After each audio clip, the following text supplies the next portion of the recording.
روزے کی فضیلت سب سے بڑی یہ ہے، آقا نامدار صلی اللہ علیہ وسلم نے ارشاد فرمایا کہ ساری چیزوں کی جزا جو ہے حدیث قدسی ہے، الا الصوم فإنه لي وانا اجزا به، علماء نے یہ بھی پڑھا، اجزی بھی پڑھا، اجزا بھی پڑھا کہ اس کی اور چیزوں کی جزا تو اپنی جگہ پہ بیان کر دی گئی ہے، لیکن روزے کی جو جزا ہے اللہ نے فرمایا وہ میں خود دوں گا، ایک روایت میں ہے میں خود ہوں اس کی جزا۔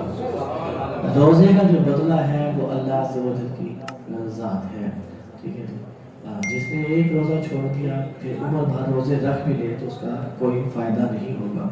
اور آخری بات وہ ہے کہ اس مہینے میں گناہ سے بچنا ہے، گناہ کے قریب نہیں جانا۔ اس مہینے میں جو اس مہینے میں گناہ کرے گا، روایات میں آیا کہ اللہ عز و جل جو ہے اس کے 1 سال کے اعمال برباد ہوتے ہیں۔ نشہ وغیرہ کرے گا اس مہینے میں، کوئی بھی ایسی جو نیکیوں کو برباد کرتی ہے، 1 سال کے گزشتہ سال کے جو ہے انسان کے اعمال برباد ہو جائیں گے۔ اس میں جو ہے احتیاط کرنی ہے۔ ایک روزہ جس نے بغیر مجبوری کے چھوڑ دیا وہ جناب پوری زندگی میں روزے رکھ لے گا تو اس کی جو ہے مالی پوسری میں۔ رمضان شریف میں موبائل کنٹرول کریں، موبائل نہ چلائیں۔ اب آپ کہیں میں ایسی بات کہہ رہا ہوں جس پہ عمل نہیں ہو سکتا، پھر بھی جتنا ہو سکے جو ہے موبائل نہ دیکھیں۔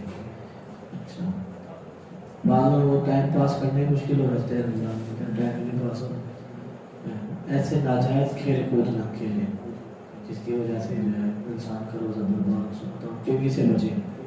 اب روزہ رکھ لیا ہے، فلمی ڈرامے دیکھ رہے ہیں بندہ روزے کے اندر، روزہ رکھ لیا بندہ نماز نہیں پڑھ۔ میں یہ نہیں کہہ رہا کہ ایسا بندہ روزہ بھی نہ رکھے، میں یہ کہہ رہا ہوں کہ روزہ رکھے لیکن یہ گناہ نہ کرے۔ تو روزہ رکھنا آسان ہے، روزے کی جو تقاضے ہیں اس کو پورا کرنا مشکل ہے۔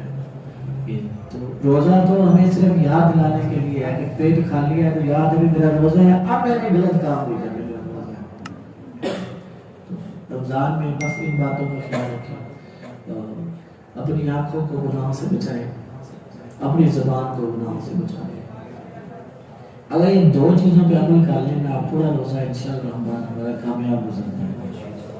ساری زندگی اس پہ جو ہے وہ عمل کر لیں تو انشاءاللہ ہماری ارد گرد کے لوگ بھی سارے خوش ہو جائیں گے، کسی کو جو ہے وہ تکلیف نہ پہنچے۔ ہم اللہ عز و جل سے دعا کرتے ہیں اللہ اپنے حبیب کریم صلی اللہ علیہ وآلہ وسلم کے وسیلے سے ہمیں رمضان دیکھنا بھی نصیب فرما دے اور رمضان میں خوب نیک اعمال کرنے کی بھی توفیق